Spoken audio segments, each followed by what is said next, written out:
Shapu Z Namibia, we are back with another episode of Activated Talks. This is season 4, season 2, episode 4 of Activated Talks. If you are a returning subscriber or a returning viewer or a returning listener, I'm your host, Brendon, also known as Mr. Big Fish, Mr. MovingClockwise, aka the guy who can live with a slave queen in a shack even if I'm packed. Today, I'm joined by a special guest, and y'all already know him. He doesn't need any introduction and all that because he's a household name in the Namibian entertainment industry. I'm just going to give you a small tip of who he is so that you can just have an idea of what he does and all that. Let me just say, he's your girlfriend's favorite DJ. Frankie. Hey, it's wild, what's bro. up, man? That's a good one, man. I never even gave myself that title, man. Shout out to Paul the Prince for that one. Oh, so Paul the Prince. He actually had that tag, and I recall this one time. The listeners would then just start calling me that, so I thought, it's fine, let's run with it, man. But it's good to be here. Yeah, it's good to be here. It's an honor having you here, man. Yeah. So what's up, man? Are you still making music with D? Yeah, bro. I think for me, it's always been an issue of passion. D is more than just he's not a music partner. He's a brother, quite frankly. And I mean, there was a much bigger vision that dictated the movement. That vision was to be able to encapsulate this gospel message in music form. Because that can never stop, because that message has got to be spoken. You know what I mean? And so we don't even really call it music. It's more of a calling. That means we do not move unless we move in the name of God. Period. Oh, okay. Yeah. So now that you mentioned that you do not move unless you move in the name of God, are you a gospel rapper or just a musician? Man, I know it's one of those controversial topics, but I would like to make it categorically clear. I would, like in the words of KB, I am more concerned to be a gospel person before I am a rapper. I think it is more important, okay? And so now my music and poetry might not explicitly necessarily have that dogmatic message per se, but I'm ultimately just a sinful man loved by a loving God. That's important, and so it's God over everything ultimately. You know? Right. So I don't want to be like the guy that says, "No, I'm just a guy who does music." No. I want to be more Christian than rapper. Yeah, that's cool, man. Yeah. And what else you do apart from making music? Because as for me, I really know, but then the readers out there, one might not have an idea of what you actually do. I think the privilege with me has been that I've been called into a sphere that is similar, you know. So from gospel rap music to I do that music, and then I do so there's two legs to me. There's this gospel rap, which is sanctified music specifically, and then there's just rap because I'm an old school hip hop head, bro. Like I'm a Aesop Rocky. It's not even Aesop Rocky. It's a dude. The dude. I mean, from Aesop Rock to Pharaoh Monk to Africa Bambara to KRS-One to all these dudes, man. I'm a hip hop head like that. So apart from doing gospel rap, I do what is called Freestyle Friday, which is more just for the sake of the culture. Because I'm a hip hop enthusiast, you know. So I do rap like that, then I do hip hop, but it's still having a thread line of purpose and meaning. And then the side I do poetry. Again, I'd like to be a full-time poet and a part-time human being. And I officially just got into poetry, I think 5 years ago. But I've always been journaling my whole life. I've been writing a diary every single day of my life since I was grade 7. Every single day of my life. So I do that. I've got the privilege to be a media arts lecturer at the College of the Arts. And then I teach poetry at Windhoek High School as well. I teach skateboarding to the kids at the Windhoek here in Impaired School. And so I found that everything that I do is pretty much under the same sphere. So apart from that, I do 2 TV shows, Freestyle Friday and Rooted.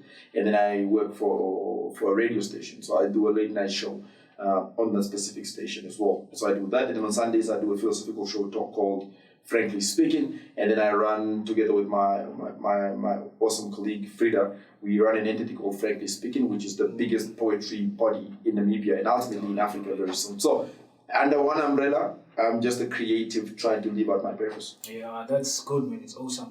Yeah. Speaking of that, everything that you said, I also saw footage of you having a collection of snapbacks. Oh, yeah, that I collect. Oh, man, it's crazy. A lot of next backs, man. Yeah, man. When did you start collecting them? So the story is a beautiful one, I think. So my uncle, Aaron, he's a great dude. That dude is the most arrow dude, man. And this dude packs his stuff meticulously. So I grew up with him, and I recall he used to have caps on the wall. You know, he had maybe like 6. And I recall this after, I think I was grade 11, and I did this little holiday job. I was helping a cousin put in tiles at Coca-Cola, and he gave me $700, right? So I went and I bought a snapback, a white one with the letter P. You know what I mean? At the time, I was a professional player. It's in basketball, which is something I love as well. I bought a red cap, a white and red cap, and a white and red t-shirt, like a really big baggy shirt, and that's where it started. And that is gonna be. It's gonna be many moons ago. So today, these type of caps, these ones that I'm wearing right now, I'm running at least around possibly 210 of these ones. Yeah, and then but I'm a snapback collector. You know there are caps that I've got. And I recall I was in Charlotte this one time, North Carolina, and there was a basketball team there. It's actually owned by Jordan now. It's called it's actually called the Charlotte Hornets. Right? Oh. And so I was walking by with the guy that invited me, and then he says, "Yo, this dude can rap." Me now, and I did like a little freestyle. I didn't really freestyle. So they gave me a cap. So those snapbacks, I'm running 1.450 last I checked. Yeah. So what I do is I just peg them in a. I mean, my wife has had enough of this, but I just peg them in like in arrows of like in lines of like 100, and I stack them together. Okay. Now one would ask and say, "Well, do you wear all of them?" Yeah. Do you? Yeah. So I can wear a different cap every single day for 4 years straight.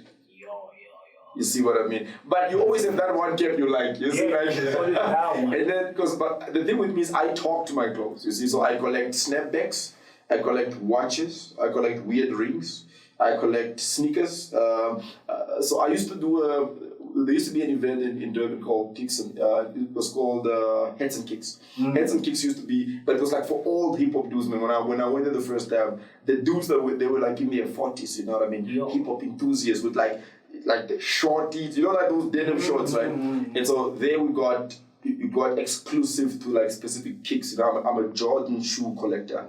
I think 2 years ago I secured a shoe. It's called the Fear of God. Lorenzo used to work at Nike at the time. He moved to Adidas now, and he was selling exclusive shoes. And so this kick is called the Fear of God. I think I have it here. It's called the Fear of God. So I remember buying that, but I don't buy it to wear it. I just buy it because it's a classic. And what else? And watches and sunglasses and t-shirts. Anything weird really, because I do TV. I always thought, okay, let me have enough stuff to go by. So that's actually a flex, man. It's a whole flex. What do you think of the Namibian entertainment industry, though? Do you have a niche or a culture that would separate us from other countries in the continent? You know, because I am also in that tub. I'm also in that bathwater. And I think right now Namibia is pregnant for potential, especially the industry. But I think that sometimes, in the name of being relevant, there's this cacophonous approach. You know, this distortion of sound, because we are yet to figure out our own sound. It's not that we don't have it. You see, I look at a guy like Tatebuti, for example, possibly the most phenomenal artist in this country. I say that why? Tatebuti creates his own genre. Becomes the only expert in his own genre. He dictates what happens in his own genre. You know what I mean? Kwiku is a Namibian product. You look at back in the days, guys like Sunny Boy comes up with the genre Hikwa.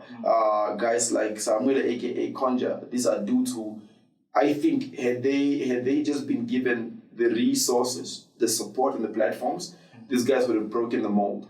And so, and I mentioned these guys because we need to give flowers where flowers are due. So from Sunny Boy, a guy called Chipolo Polo, Dore, I don't know if you remember a guy called Dore. Tash is one of those dudes, right? And so those are the Afrofusion type dudes. And you got guys like Mark Mushiba, who is a phenomenal. See, the thing with Mark is he's a hip hop head, but Mark has got a Namibian dialect. You see what I mean? Which works absolutely perfect. Together with Black Vulcan and of course guys like Harry MC, Proclaim. But you also have people like, say, Sally Boss Madame, who in my personal view, is one of those people that they have the sound. Again, it's the resources, you see. But I think we are pregnant for potential. The younger guys, the new generation, I can understand the frustration because everything is fast, bro. Yeah, I mean, there was a time where to write a hip hop song took you 2-3 weeks, bro, just piecing together lines. Now you can just go in the studio and just be like, give it back, and you're done. And that song takes a hit, you see. But I think there are key people in the Namibian industry that we need to take our heads off for, whether it's film, whether it's music, whether it's photography, whether it's videography. I am not a supporter of clout because I think just because I've heard the term numbers don't lie. Numbers have lied. Numbers have always lied. How can numbers not lie, bro? Like, you know what I mean? So we say, okay, just go and check the views, bro, but the views don't translate into anything. And I ask people and I say, look, if I go to, in my view, Elamoto is one of the most successful artists in Namibia. Do you know how many followers he has? Like 1.2. Yet Elamoto possibly has got more platforms than most of us combined. You see what I mean? Because numbers don't always necessarily translate into anything lucrative. You just have them. And I've had the privilege of sitting in meetings with social media influencers in this country, pitching ideas, and the clientele would ask them and say, quantify your numbers to us. And give us a proper proposal. Then you realize it's face value, there is nothing there. First of all, we have not learned to capitalize on that and speak extemporaneously, one. Two, we don't necessarily understand the analytics. We really don't. And so, but what I think needs to happen with the Namibian industry is that the creatives need to herd it. Okay? Why did Nigeria, for example, surpass South Africa in terms of music and in terms of movies? It's because they made that industry part of the GDP. They literally did. And so, what are we saying? It doesn't make sense that as government, for example, you budget and give arts 10 million. We are the one country that imports even festivals. I'm not going to mention the festival's name, but we all know which one we're talking about. You see what I mean? We import a festival from another country. It's like, how does that make sense? In a country where you've got so many creatives. I've been saying this, and I remember having a conversation with the most amazing gentleman, the Elias, and we're talking about there should be a ministry of creativity, literally. It might not be named that. And you know who must be heading those guys? The creatives. Yeah. So you put the Elias at the top of that, you put the ugly creatures as the managing directors, you put guys like your Afron in there, let create, because creatives understand. So then what do? How do we, if the industry is pregnant, how do we create conducive atmospheres so that we are effective? One, you say, perfect, we are going to establish small cellas, like small Namibian cellas. Okay. In every region, we are going to set up a Namibian music festival. 14 regions. And we are going to set up proper sound. We are going to pay these guys proper. So we are going to put a committee together. So there's a committee in commerce. You come and you let these people rehearse. And there's a budget of, I don't care, 120 million. There's a proper budget. Namibians can walk in for free to watch these artists perform, but those artists are getting paid from the ministry. So we call you and say, oh, Franklin, come and do a piece, you got 100,000. There, it's paid. You come and do your rehearsals. And so what you are now doing is this, you are creating a sound algorithm internationally. Do you want to know why great artists, for example, skip over Namibia to go to SA and whatnot? We don't have a sound algorithm. Okay. You see what I mean? So I think if we foster a culture like that, we will not only stand a chance, we can do so much because remember, how many languages do we have? So a lot. In SA, you've got at best the top 2 languages that are common from Mapiano and whatnot. I mean, I speak to a guy, I exchange content with a guy called Ngola. He's an Afrikaans rapper from Cape Town. I mean, this dude is not even a rapper anymore. He's just, we don't know what he is, okay? And so he's got a show called Strat Predicante. And so what he does is sends me the show that I play here, and it's purely and strictly just Afrikaans rap. And in those shows, I came across great guys like Jodas, guys like, what is the guy, Kruom, and all this cream, all right? And you realize the potential that we have is crazy. Yeah, it's really crazy. It's really, really crazy. We just need to invest in it properly. But it becomes difficult because how do you go you see, explaining creativity to someone that's not creative is like explaining color to a colorblind person. Period. That's powerful. logical there. Yeah. And what do you think of label records? Are they still important in Namibia? Maybe we should stop signing people, guys. I say that very respectfully. I'm saying maybe we don't need more studios. Maybe we need basic artist HR. What do I mean? So Franklin is an upcoming rapper. Yeah. And Franklin has a viral moment. Franklin gets booked. Franklin wins an award. And the award gives him $300,000 Namibian dollars. 2 months after that, Franklin has got zero to his name. Franklin is very unruly in public. Franklin does not have public courtesy. But he's a creative. He's a good artist. Horrible PR guy. We need agents and PRs. We need image consultants. Yep. That's it. I'm a firm believer. I've had the privilege of working in the media industry for years, and I've had guys that will come to me and say, yo man, don't you manage artists, or like, don't you have a label? I said, no, see, I'm not helping you because I want anything from you. If I want to help you truly, I don't need to sign you to help you. Okay, that's one. 2, potential realized early is potential that's elastic, that can last longer. Most of us, of course, because as a creative, I don't have the means to shoot my own video, to record my own music. Now, me as a record label owner, I come to you and I give you a contract. Here's the problem. Because we don't have the knowledge. We sign off deals that we don't even have legal representatives as creatives. And even a trade union, right? Yeah, we don't even have a trade union. I mean, sometimes artists say stuff like, yeah, but what is NASCAM doing? NASCAM is not a union. That's a body. The clue is in NASCAM's name. So we are saying a union that says, okay, great, you don't say this, say this. Or somebody that speaks on your behalf. Yeah. Do you know how many record labels we possibly have in this country? A lot, and most of them are really not known. The thing with record labels, they are illegal businesses. So if Namra ever came down on us one day, we are just running illegal businesses. So this is how labels are birthed. Me and my homies are just chilling. And then we're like, oh, nah, cool, man, we are the Cooker Shop Boys. Yeah. And then tomorrow, before you know it, we're running a Cooker Shop Boys record label.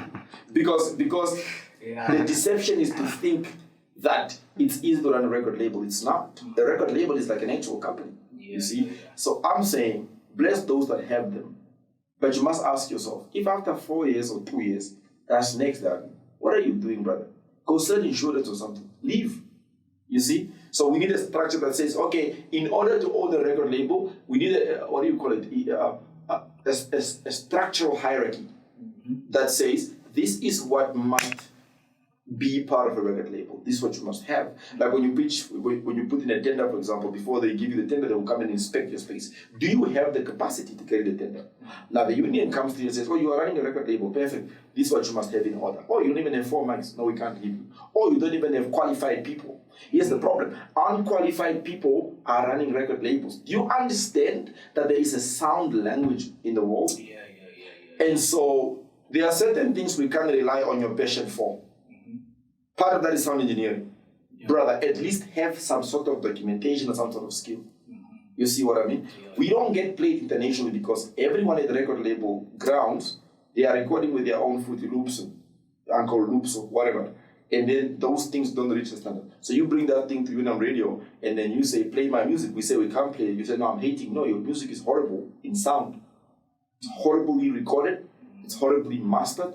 It's terrible.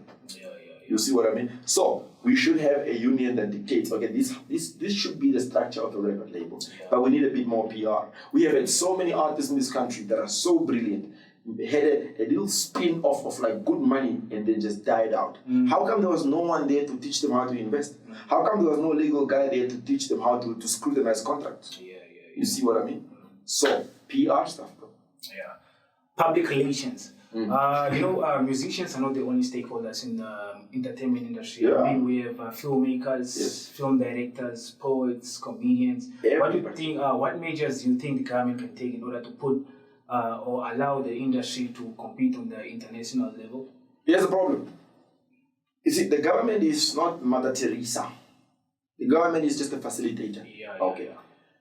In Namibia, creatives are amazing. I won't even lie to you.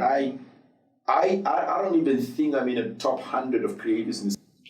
I kid you not. The amount of I kid you not. And here's the thing. Creatives are amazing individually, but we are better together. Yeah. See, the government, look, guys, where there is no vision, the people perish. All of us want to reach it's a relay, but no one is passing on the baton. That's the problem. We don't ever, unite has been used for so long. Maybe let me say collaborate collectively. Maybe then people will catch it. It makes a bit more sense if we said, guys, what is your skill set? So then Ruben comes and says, look, I'm an awesome photographer. You come and say, look, I'm an awesome podcaster. I come and say, I'm an amazing poet. I've got a photographer. I've got a videographer. I've got some guy who's a reviewer. We bring those people together holistically and we create something. Now, because we are creatives, remember, creatives we are that thing that beckons for change. We are the we are the agents that tread into the unknown. Creatives are the only human beings on earth that when everybody's playing is safe, we are always on the edge. I'll explain it like this. A creative will go into a place that looks horrible, deplored, right? Beat down, no power, nothing. And that guy would go, yeah, we can make something out of this. Great. So what do? They canvas it properly. Coffee shops spring up. And then investors come and then chase us away. Creatives are not designed to stay at the same place for too long. We create structures and move. In Namibia, we didn't create a creative structure. We don't have one, but we have the capacity. So I'm saying, you've seen my poetry. I'm a horrible videographer, apparently. So now you come on board and say, hey, bro, let me help you do your videos.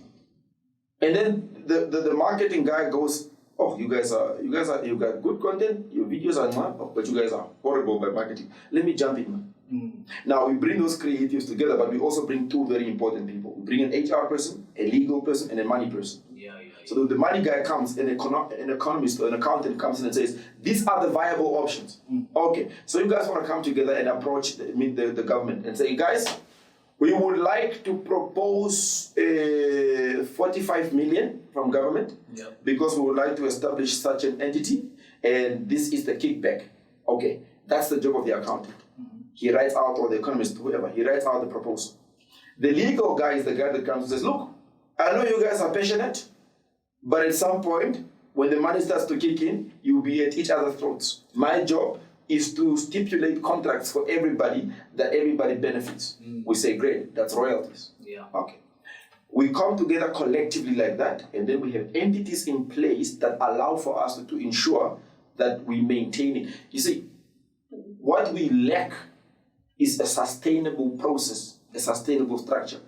Look, you want your children to take over your podcast, and your children's children to eat off of your podcast. Many of us as creatives, we die and just die by ourselves, bro. Creatives die almost every other day. We don't even have money to buy coffins. But like that person, the amount of work he has done in this country is crazy. I was very, very certain, for example, when the late Jason Kayowa passed. In my opinion, and this is my opinion, I could be wrong, hopefully I am wrong. I was of the opinion this dude should have, for the lack of better words, gotten like a state memorial or like a state funeral. Do you understand the impact of the Jackson Kayowa? Like, politically even. But that's creatives, you see. We create a structure, we give you music to feel good for, and you push us away. Like the Kwela, the same. Menangi Nashima, the same. The documented Ahwe, the same. Ahwe, not an English word. Zero. But this dude was a musical talent, bro. A musical giant. The ugly creatures, the same. You see what I mean? So it's preservation. Preservation. The late Dave and Javera, we're going into filming now. Some of the greatest acts we've seen. The late Shosheni. You see what I mean? These are the people that I'm saying, those are our foundation. We build on it, and then we create a structure that says, okay, this structure is informing a sustainable idea for the next 10 years. We don't have that, unfortunately. I think that the problem why our industry is really not doing that well is because of the population as well. I mean, you can see the Angolans.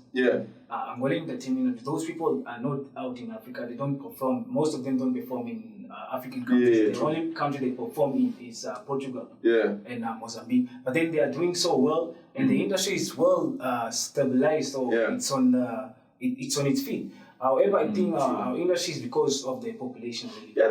That's got a part. But I think, dude, man, I've had the privilege of being in this little space called Uppsala. It's got like very few people. Where is that? In Sweden. Oh, okay. And I realized something about creativity. You see, Namibians in general suffer imposter syndrome.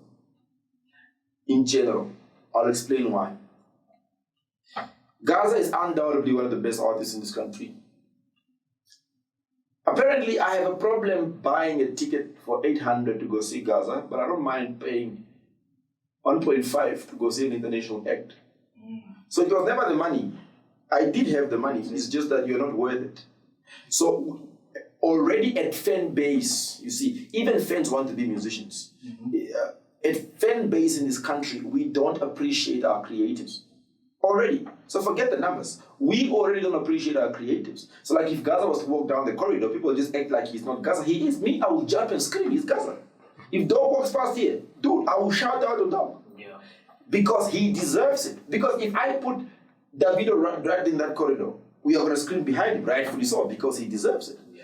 Then why can't you do it for Gaza? Why can't you do it for Dog? Why can't you do it for Tequila? It's like, it's not their own. No, it's not their own. That's a dude who contributed. So, already we have imposter syndrome. We don't think we deserve at all. Dude, Nigeria does not suffer imposter syndrome. How do you know this to be true? This dude said, this is how we speak. And that's how we are taking it out. Yeah. You see what I mean? It's only now that African hip-hop is starting to include, have this, local dialect in it. But in Namibia, generally, it's more than just an issue of the number. It's people who are not supportive at all. People who say stuff like, the dude just released an album, send me the album on WhatsApp. What? You see. What are you talking about? Talking about, how can I pay 100 for a show? But you are going to put leave in to come see an international act guy. Yeah. That's my problem. And again, even at those levels, you see how anytime we have an international act in this country, the disrespect that Namibian creatives receive is crazy. Guys, as Franklin, you cannot put me to perform after Gaza. Not yet. That's disrespectful to Gaza. Do not do that. Yeah. Okay, look guys. If you have a show with Gaza, Dog, PDK, Sally, Tequila, Jericho, Dina, those guys. Those are cream of the crop. And there's many more, but those are the cream of the crop. Those guys must be put in a waiting room in heaven. Then the rest of us must wait. So when Gaza is done, let the stage cool down for at least an hour, then put me on.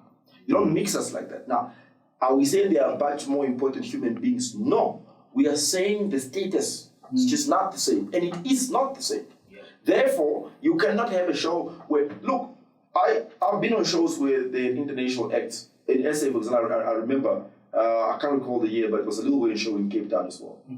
And I kid you not, to this day, I could not tell which one of these acts were opening, which one was big and which one was not. Because everybody got A-star treatment. In this country, bro, you could send a tech ride, and I'm speaking now to promoters, and I'm speaking to people that use creatives in this country.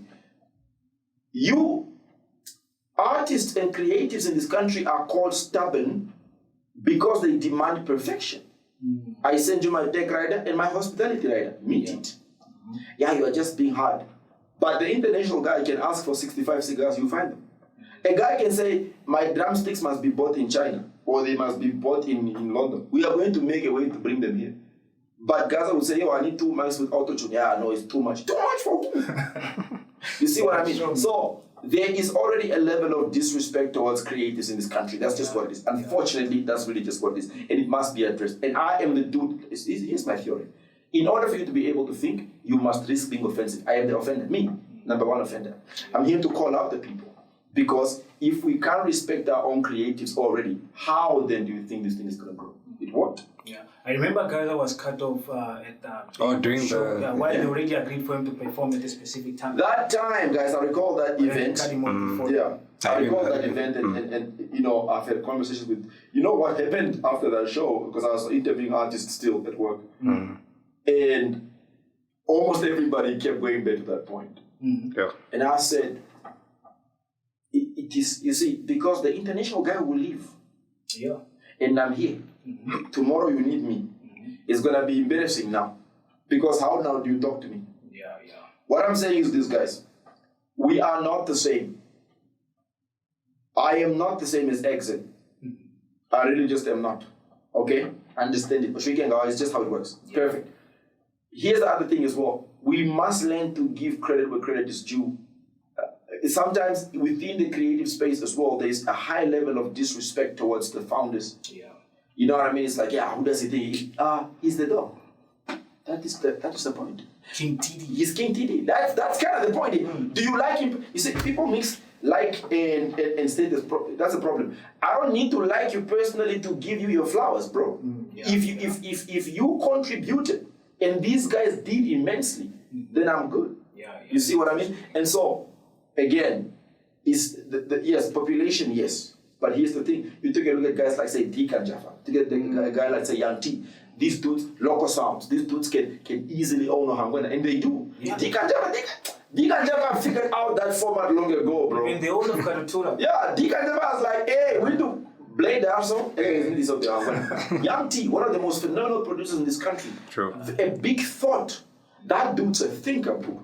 You know what I mean? His music is not just empty. Like, sometimes I listen to him and I think, this guy, you can tell he's so frustrated, he has more to say, but he looks at us and goes, they won't get it.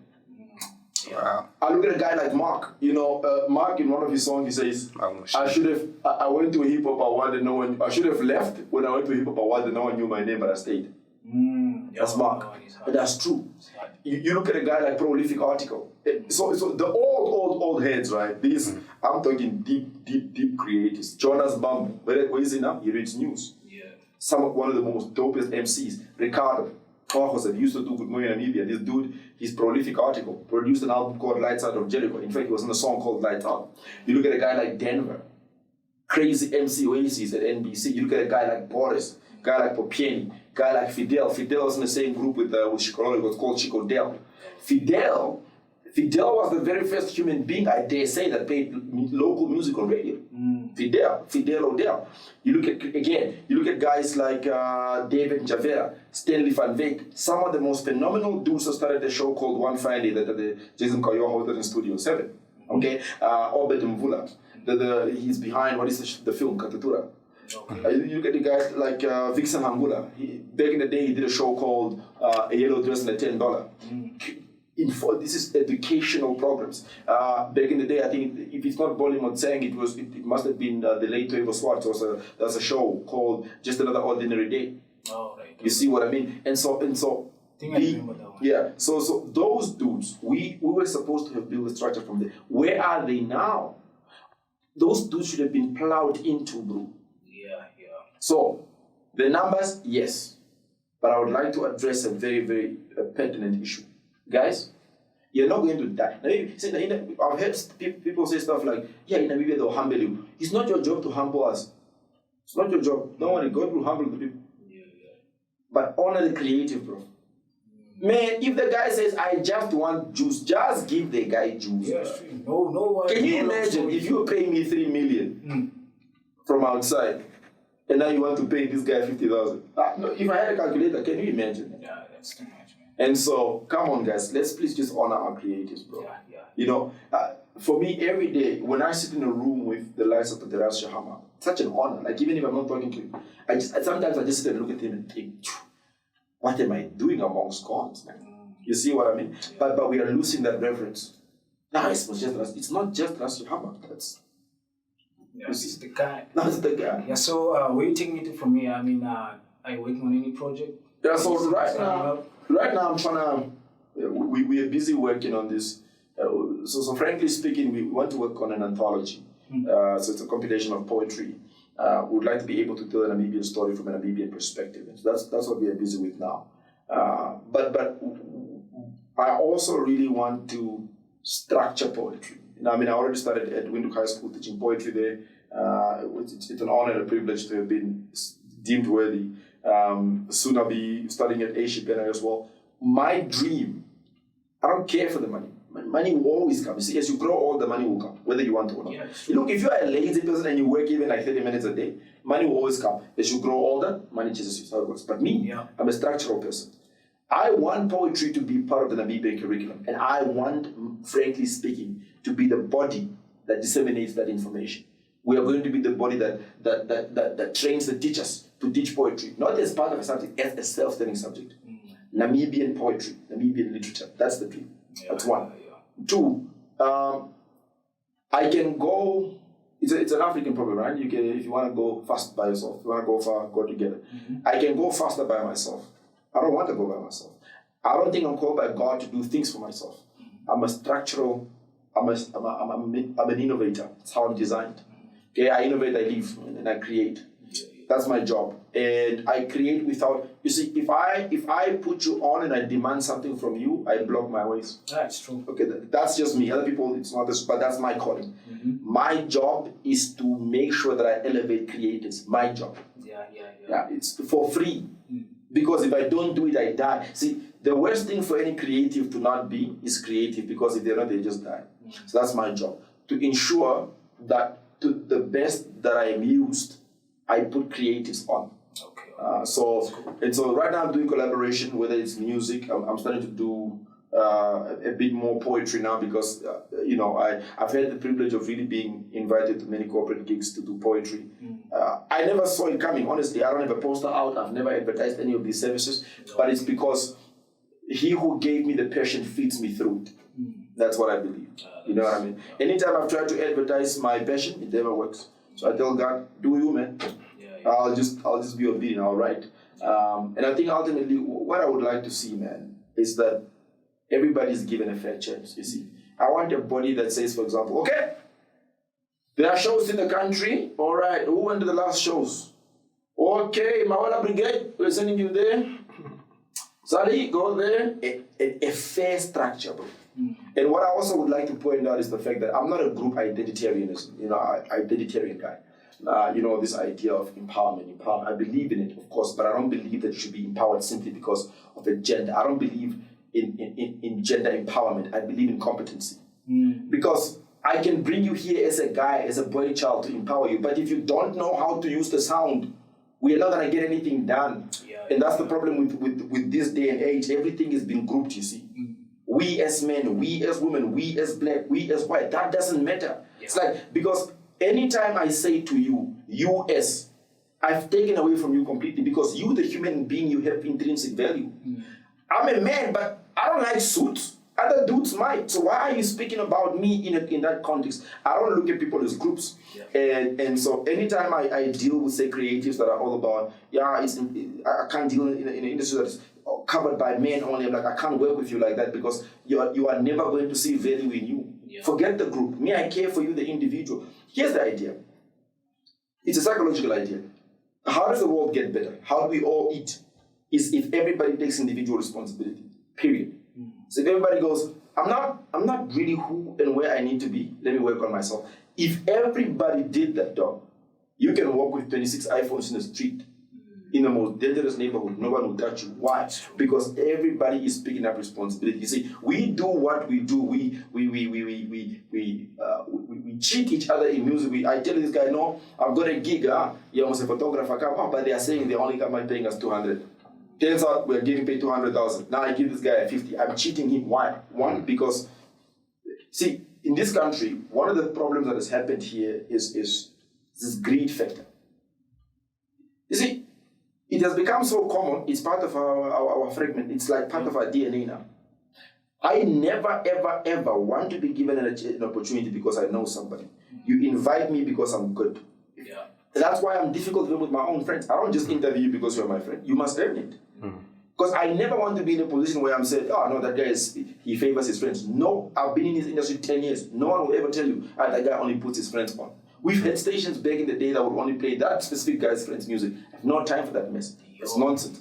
I believe in competency. I believe in the intrinsic value of the individual. And so my job is to make sure that I put you there. And again, you don't need to degrade yourself to do that. Sometimes be true to your craft. I'm telling you, the right people will find you. Me, I don't mind if I only break out like in 30 years. I'm good. I've already made peace. You see what I mean? Because those 30 years would have put me in a space where I am who I need to be, and I'm only now ready at 30. Yeah, simple. Okay, activators, this is Franklin in here. Hope you learned a thing or two from him. And we're currently having some technical issues on a Spotify account, and even so we really apologize for that. However, so Franklin, before we close up the episode, can you just close it up with 16 bar a cappella freestyle? Okay. Let's go. Let's get it. Oké. Hier gaan we. Ik is ook met 4 ook begin hij 4 en ik spoeg hij scherp worden, pen van een piramid. Ik rest gedeeld dat geen die daaltjes op het internet. Ik is uitgesproken lyrische architect voor een introvert. Laat vervloekt wees, draai oor aan nieuwe blaar. Ik is gelukkig, veel geluk op een nieuwe jaar. Van jaar gebruik ik die vaseline is nieuwe jaar. En dit is wijsheid, encyclopedia, schoorsteen eigenschappen. Die lyrieke rook, die rijmsteven maar vriendelijk zoals die Kasperspok. Baie geweld in die moederland binnen Kaapstad ook. Ons breek je recht voor die onderdrukker, ons gaan maar stoot. Die woorden zoet zoals, waarom wilde wat lemoenen? Gezegd, hij drukt ons gelijk aan een paar sier lemoenen. Aangename kennis, dit die pas van moordenaar. Verschillende broei, heeltemal een kunstenaar. Glad man team. Hey! Dat is niet een ding. Alright, ik weet dat. Shop.